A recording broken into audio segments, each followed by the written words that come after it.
Selamat datang, salam sejahtera. Yang ini paling panas di Sabah. Saleh Said Kruak, nafi dakwaan rasuah, sifatkan ia cubaan cemar nama baik. Baru-baru ini kemelut politik Sabah dikatakan berpunca daripada tindakan Bung Mukhtar menarik sokongan daripada Haji Jinur. Salah satu sebabnya, kata Bung Mukhtar, ialah kerana pemecatan Saleh Said Kruak, Datuk Saleh Said Kruak sebagai pengerusi Khazanah Sabah Sdn Bhd.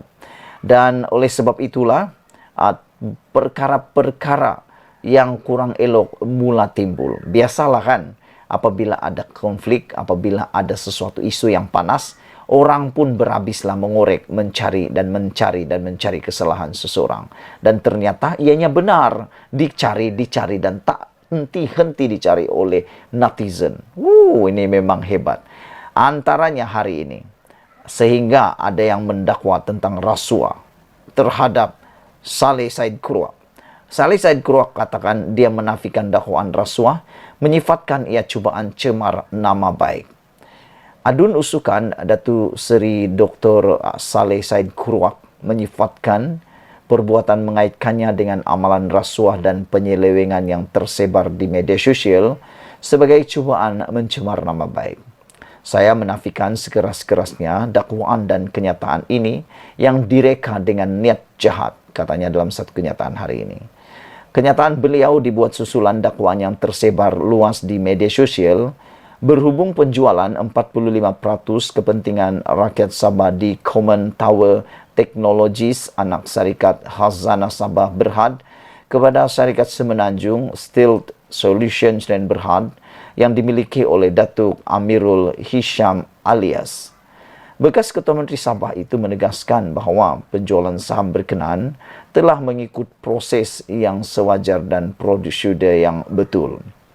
Ia juga telah diluluskan oleh Kerajaan Negeri Sabah, katanya. Saleh berkata, beliau sedang menimbang untuk mengambil tindakan undang-undang terhadap mereka yang mendalangi dakwaan liar itu. Wow. Ini memang paling hebat. Saudara-saudara sekalian, kita tidak sangka apabila kemelut politik timbul di Sabah, banyak cerita-cerita yang timbul pula macam ini. Yang kita tidak pernah tahu, yang mungkin kamu pernah tahu, atau sudah lama terkubur, tiba-tiba pula muncul.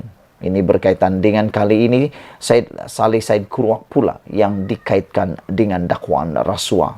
Dan dia kata, dia menafikannya dan dia kata, ini adalah cubaan untuk mencemarkan nama baiknya.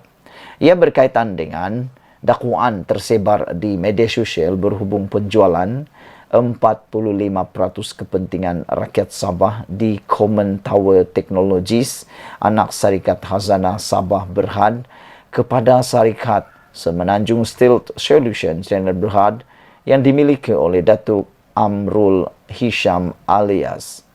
Bekas Ketua Menteri Sabah itu menegaskan bahawa penjualan saham berkenaan telah mengikut proses yang sewajarnya dan prosedur yang betul. Nah, kalau ada sudah begini, biasanya SPRM mula buka telinga, mula memikir, dan ada sudahlah tiba-tiba kertas siasatan dibuat.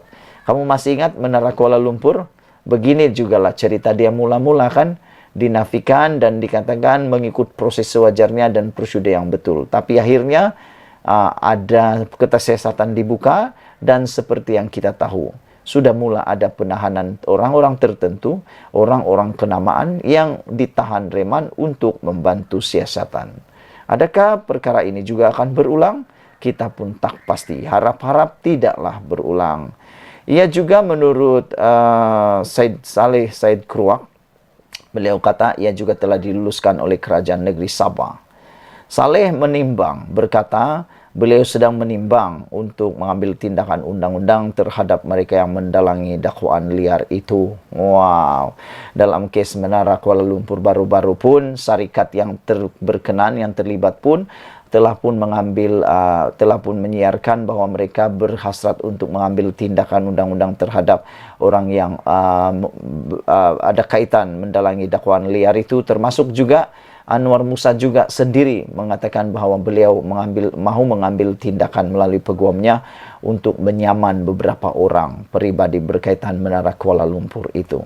Tapi sekarang kita belum dengar lagi apa perkembangan saman-saman tersebut.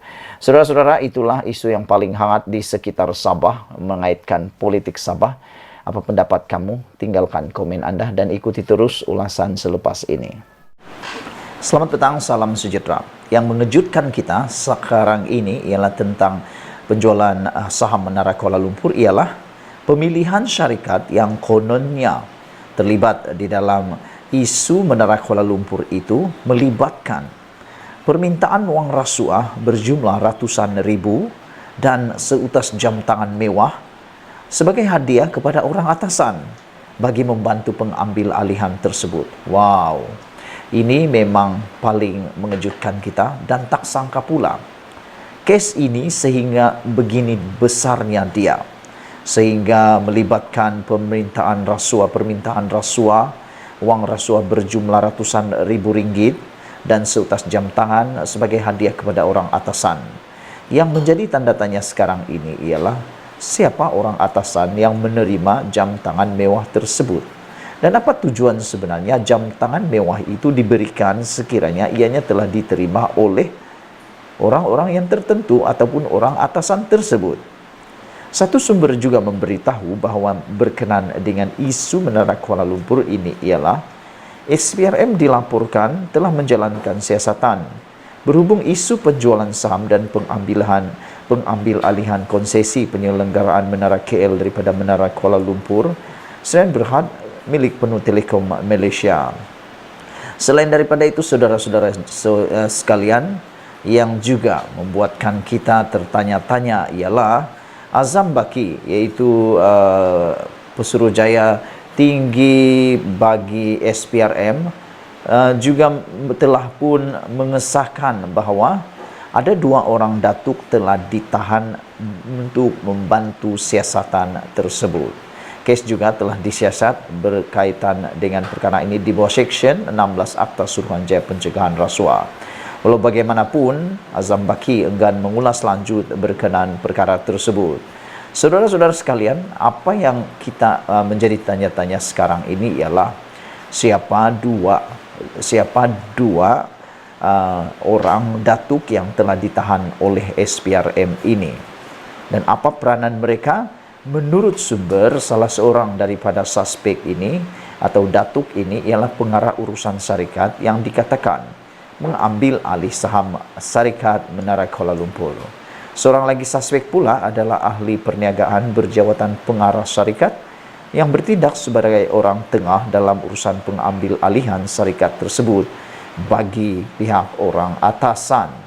Saudara-saudara sekalian, Suruhanjaya Pencegahan Rasuah Malaysia telah pun menahan 2 orang pengarah syarikat ini dan telah pun mereman mereka untuk beberapa hari. Ianya berkaitan dengan pembelian saham dan pengambil alihan konsesi syarikat Menara Kuala Lumpur. Kedua-dua pengarah syarikat ini yang bergelar datuk adalah berusia antara 49 dan 59 tahun itu telah ditahan pada lewat Jumaat di Ibu Pejabat SPRM. Menurut sumber, mereka disyaki pemilihan syarikat terbabit melibatkan permintaan wang rasuah berjumlah ratusan ribu dan seutas jam tangan mewah sebagai hadiah kepada orang atasan bagi membantu pengambil alihan tersebut. Tambah sumber, sebelum ini SPRM dilaporkan telah pun menjalankan siasatan berhubung isu penjualan saham dan pengambil alihan konsesi penyelenggaraan Menara KL daripada syarikat Menara Kuala Lumpur Sdn Bhd milik penuh Telekom Malaysia. Saudara-saudara sekalian, itulah dia isu terkini tentang Menara Kuala Lumpur yang kita tunggu-tunggu dan kita cari-cari maklumatnya. Dan yang paling menarik yang saya ingin kongsikan kepada anda ialah disyaki bahawa pemilihan syarikat terbabit melibatkan permintaan wang rasuah berjumlah ratusan ribu dan seutas jam tangan mewah sebagai hadiah kepada orang atasan bagi membantu pengambil alihan tersebut. Sebelum kita berpisah dan melihat laporan ataupun ulasan yang selepas ini, sila tinggalkan dulu komen Anda, tekan butang subscribe. Kita jumpa lagi. Bye-bye.